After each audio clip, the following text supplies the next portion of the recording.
designed to host programs in specific industries that partake the development of the larger Agropolis corridor within Claveria and the Mount Balatugan Range Natural Park. Of course, the latter development, the larger Agropolis, is determined by administrative action of these territories. The Agropolis management is pleased to note that the CLUP of Claveria states this direction. The PTPFP of the provincial government of Misamis Oriental indicated its being part thereof, and a partial mainstreaming of this vision at NEDA's perspective. Suffice it to say that USTP shall proceed to set up the capacity as a higher education institution. In the current strategy to come up with the industry-based master plan, the one providing the project activities programs may locate itself or organize all the stakeholders involved in the industry of environmental planning to form a company and locate in the park. I would like to emphasize that recent developments of USTP Agropolis is the conglomeration understanding with different agencies. That was already done before, but this time I'd like to update with DSOD in the forefront of these activities and partners. Two things: land use development through the master planning, which I will also explain later, and the power development for Agropolis future demand. We're doing this because we're currently doing a local energy planning for Misamis Oriental. We'd like to focus on what is the future demand for sustainable energy, of course, renewable energy for Agropolis, being an agriculture sector.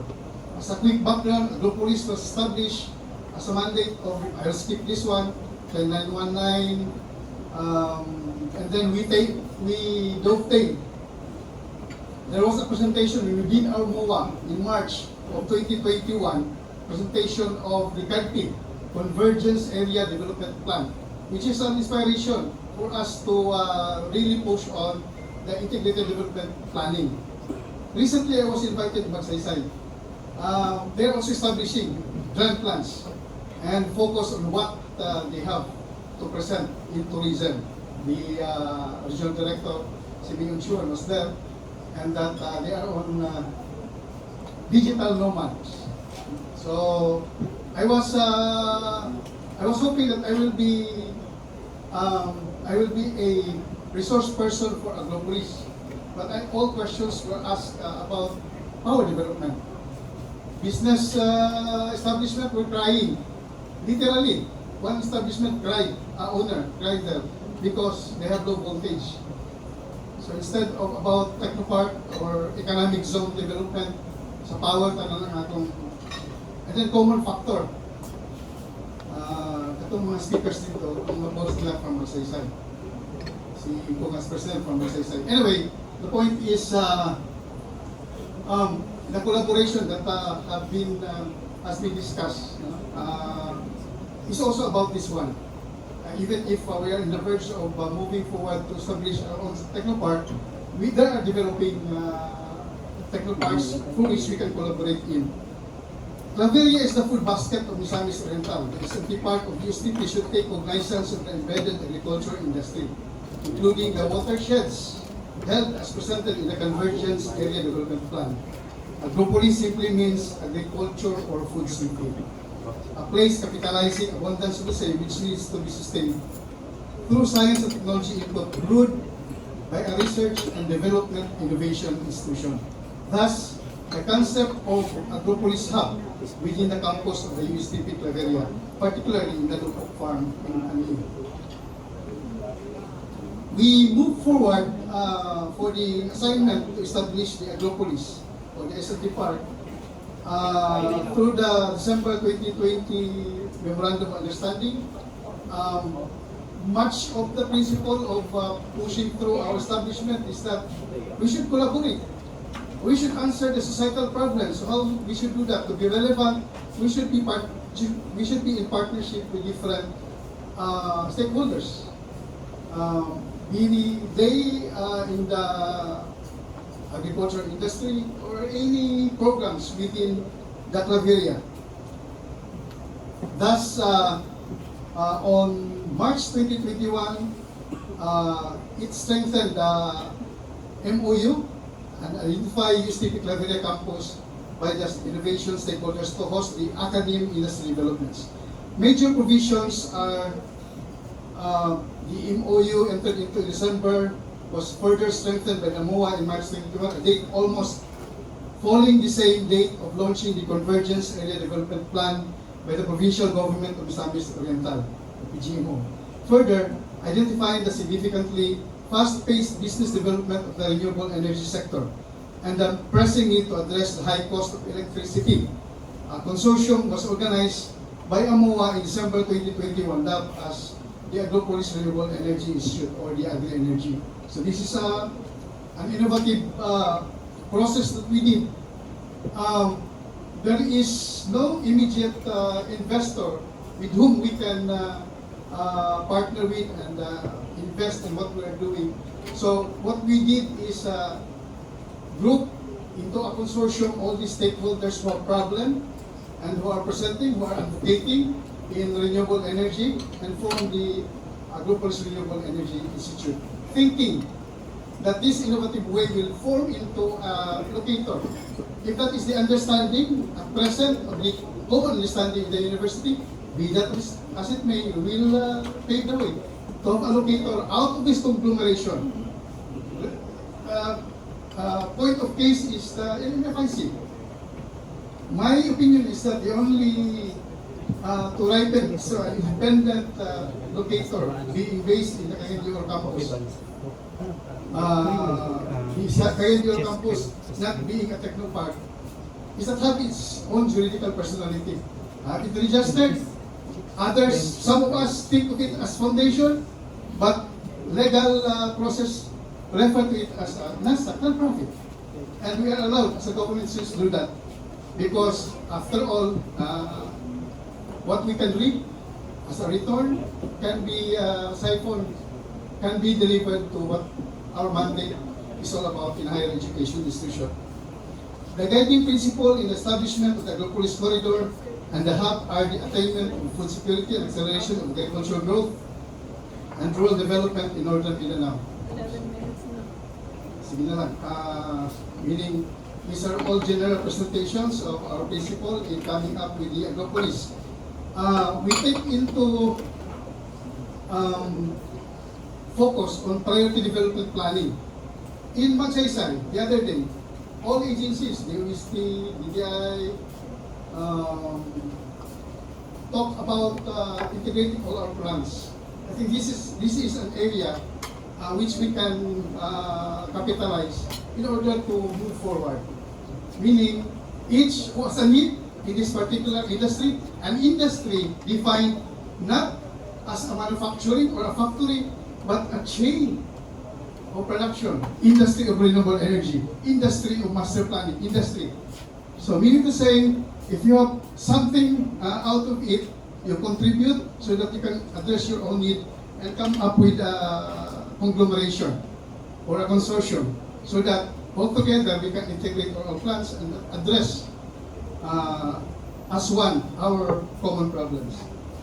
After signing AMOA on March 31, Agropolis has rolled out the integrated development planning as part of the innovation ecology system by integrating all plans for Agropolis Corridor hosted by SLT Parks Management for comprehensive development.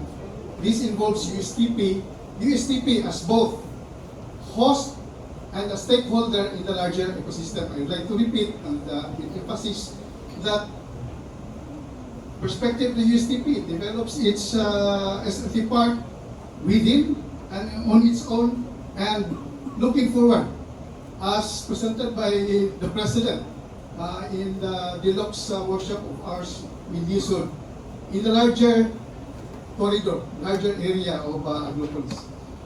Currently, in 2024, we deem at our strategic roadmap through land, water use, compliances, and renewable energy. As I said, two focused areas right now where we can demonstrate how we can possibly lay down what an SLT park is going to be. An industry responsive master plan provides for sustainable agricultural development. without preempting some of our colleagues here presentation later, an industry-based, what we're thinking is that our current toolkit of master planning is our own way of doing things. It's within the university, akin with LUP for LGUs. But an industry-based master plan should involve already our stakeholders. With that, we can even create our own locator out of that conglomeration, taking a look at producing the master plan, industry-based master plan, as an industry. The current strategy of producing an industry-based master plan by a conglomeration of stakeholders in the industry of environment planning is the production of the component of the future Agropolis energy requirement. Hence, the power development plan.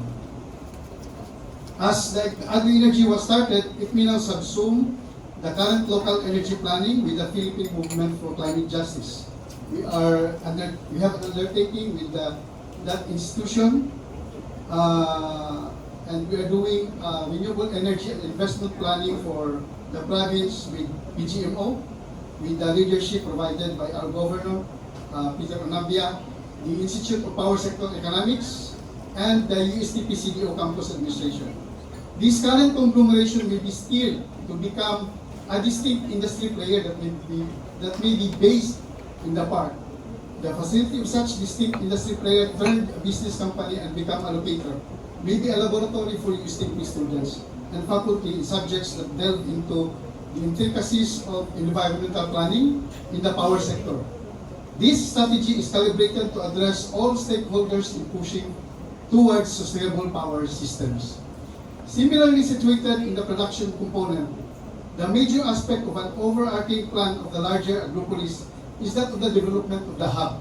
As I discussed earlier, the objectives of the industry-based master plan include recreate development framework being established now by the LUDIP, align institutional plans to the regional level as emphasized by NEDA. We should tune our plans with the regional development plan and even the national level. Foster collaboration between stakeholders and better food security, economic growth, and environmental sustainability. In the midst of proposing another agreement to push current strategy, the core institution for the industry-based master plan production are USTP Claveria, of course, National Economic and Development Authority, Department of Human Settlements and Urban Development, the DSUD, National and Regional Offices, Provincial Local Government of Misamis Oriental, and the Local Government Unit of Claveria. To emphasize the current strategy, the master planning development objectives include all those things. In the proposed quadruple helix collaboration, which was repeatedly discussed, we invite all government agencies, NGOs, and other funding institutions to ensure operational sufficiency, initiate enhancement of the current LUDIP through a capacity building project. Right now, tuning to as a higher education institution, the Claveria administration responded rightly by having in mind to propose program of environmental planning. How we will capacitate that, we invite those who are in the know, and then also an office mandated to incorporate that with the local CLUP production and the PDPFT. For the DSUD, we're talking about the proposed understanding and agreement with these different outfits, the agencies. So I'll go now to the last slide, which is the expected outcomes. A comprehensive master plan that outlines the development of the Agropolis corridor, policy recommendations for sustainable agriculture, agrotourism, and technology integration, infrastructure program plans to support regional development, a clear roadmap for community engagement and stakeholder collaboration, and framework for attracting investment and securing long-term funding. In sum, what we're trying to address is how we do things, again, to emphasize that we innovate. We do not do the ordinary and common steps forward, but delivering the best and as fast as we could the outcome that we desire. So with that, I thank you for all your attention, and we invite everybody But whenever, mostly right now, at this point in time that we are still progressing, joining the bandwagon. When you say Agropolis, well, it was really intended para sexy daw ng agriculture, Agropolis. If you have programs in Claveria, we integrate our plans. If we have plans, if you're a government agency running the production of CLUP like this one, we should integrate our plans and deliver. End of the line is the vision of establishing the food city, Agropolis, in Claveria, integrating into the plans on sustainability watersheds being held by Mount Balatucan Range and other sources of our other natural resources. So thank you very much.